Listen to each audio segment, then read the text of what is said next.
With the new Six Flags working with Vekoma more and more, we have to take a look in the future to see which parks in the Six Flags chain could be adding a roller coaster from Vekoma as their next one. This is Theme Park Brandon, and I'm going to share with you guys 5 parks where I feel like their next coaster could easily come from Vekoma, and you're going to be surprised on a few of these parks. And I feel like these rides are really going to impact each of these parks, maybe not as much as some other manufacturers, but enough to really get the ball rolling on as far as the next investment for these parks go.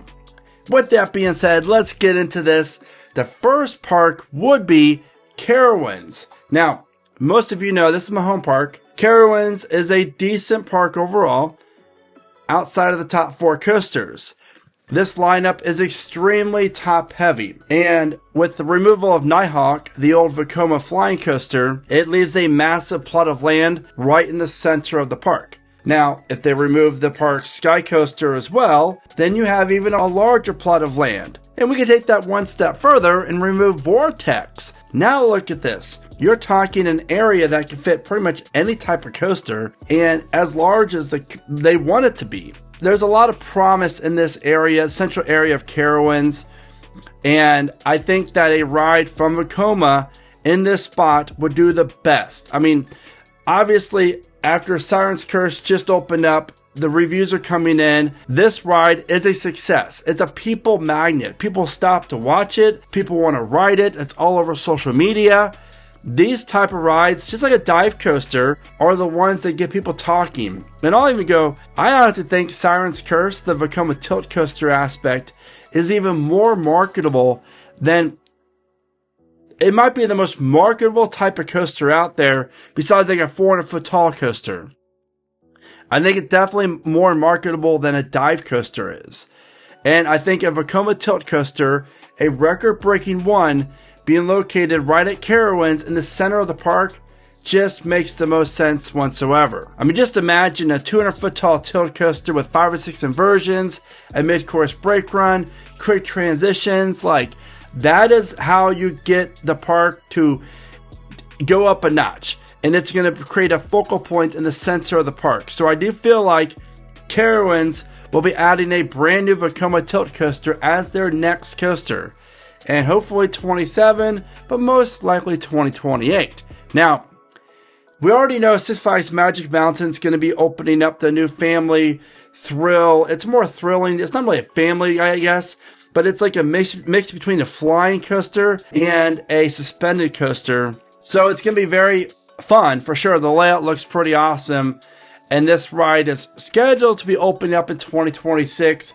Will that happen? I don't know. Hopefully so, but it'll definitely be 2027 at the latest, which, who knows? If this ride's a success, maybe we see the same type of ride concept debut or at a different park as well in the chain. So even though we already know Magic Mountain is already getting that Vekoma coaster, it's not one of my 5 parks on this list. The next one is King's Dominion, and I was just recently there. And this area and Planet Snoopy, the old car ride, is no longer being used. And when you pair that area with the Berserker area here, the old ship ride, that's a nice little chunk of land. Now, King's Dominion's Planet Snoopy area is phenomenal. It's huge. There's so many great rides for kids. The problem is, they have 2 roller coasters, and they're both really, really old. There's nothing modern about King's Dominion's kid area until now. I think that they will be opening up a Vekoma family boomerang coaster, just like Kings Island just recently did, and Six Flags Mexico is opening up in 2026. This ride will do so well at Kings Dominion and really honestly balance out the park much more than it is now in regards to rides for everyone that they can ride. You have the major throw rides, the mediocre rides that aren't as intense, and then you have a few family rides that aren't crazy intense. But for something like this at King's Dominion, honestly, I think it's a perfect fit.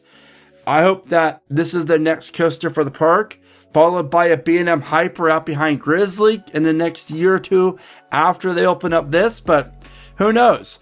Now, this next one is interesting as well. We had a Valley Fair, And this old Dinos Alive plot of land in the front of the park has been vacant for a while now. Obviously, when the park does debut a new coaster, this will become the plot of land. And they opened up Renegade, Valley Fair did, I think 2007, 2006, something like that. It could be around that time period. Correct me in the comments if I'm wrong. And after that, that was the last ride. The last major coaster Valley Fair's debuted. That's insane. That's ridiculous. They also only have one coaster that features inversions, and that's the old Aero Corkscrew. So I've said in past videos, their next coaster will feature inversions, and I predict it will be a Vekoma suspended thrill coaster. Now these rides are phenomenal. They feature airtime, quick transitions, inversions, awesome drops. They're so this type of ride at Valley Fair just makes so much sense. I don't think they're going to go B&M, too much money, and they don't want the rattle. But adding a Vekoma suspended thrill coaster in the front of the park, that would be awesome for Valley Fair and do wonders for this great park. Honestly, I really like Valley Fair, and I definitely think it's safe within the future of the Six Flags chain.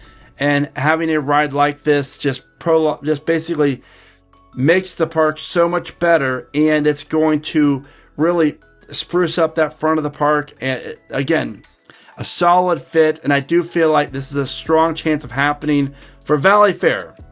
Now, the final two parks is Six Flags Over Georgia and one other park coming up in a minute. But for Six Flags Over Georgia, what type of ride?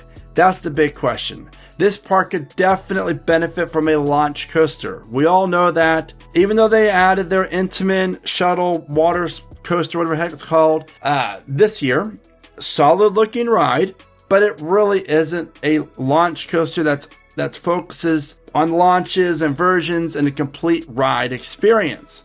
And Over Georgia is definitely a park on Six Flags' radar to heavily invest in. And a ride like a Abyssus over at Energylandia that features 2 launches, 6 inversions, crazy airtime, awesome transitions, a top hat, that would do amazing things. That would instantly become probably the best coaster at Over Georgia. The GP would eat it up.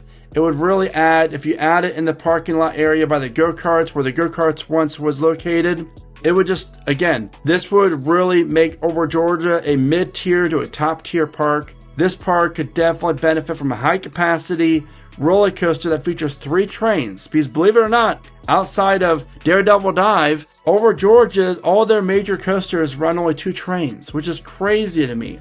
So a ride like this would do wonders for Over Georgia. And I think it's definitely going to be a launch coaster, and possibly from Vekoma, and obviously inversions. So we can all hope for that. Now, before I share the last park with you, and it might be a little surprise to you, if you're like me and you only like 3 people in roller coasters, then check out my shirt here. You can find it on keepridingcoasters.com. Now, about that last park, heading up to Sandusky, Ohio for Cedar Point. Now, we already know they just built Sirens Curse, and it's phenomenal. But what comes next? That's the big question. And I think adding a major Vekoma coaster over 4,000 feet long is the answer for Cedar Point. 2023 was the family coaster, the Wild Mouse. 2024, Top Thrill 2. 2025 is Sirens Curse. 2026, 2027, most likely 27, maybe even 2028. I predict Cedar Point will debut a brand new multi-launch Vekoma coaster in the Frontier Town area. This ride will be a lot like Big Bear Mountain at Dollywood, featuring 2 to 3 launches, some graceful transitions, just a fun overall ride. Again, Cedar Point could definitely benefit from a new modern family coaster that offers a very long layout, high capacity, and just a very enjoyable ride experience. And adding a ride like this to Frontier Town just makes so much sense in my opinion. They can add a cool theme to it and have this ride travel over the Midway. There's so many unique things that Vekoma and Cedar Point could do with that. That wraps up my top 5 parks in the Six Flags chain that I feel like could be adding a new Vekoma as their next coaster. Now, if you're like me and you love roller coaster road trips, be sure to check out my spotlight video at the bottom of your screen where I share with you must-know road trips for you to enjoy to get a bunch of new credits on. With that being said, what's your thoughts regarding Six Flags' future in Vekoma and which parks could be opening up a new one in the future? Please let me know in the comments. And as always, guys, thank you so much for watching. Remember to smile today, think positive, and keep riding coasters.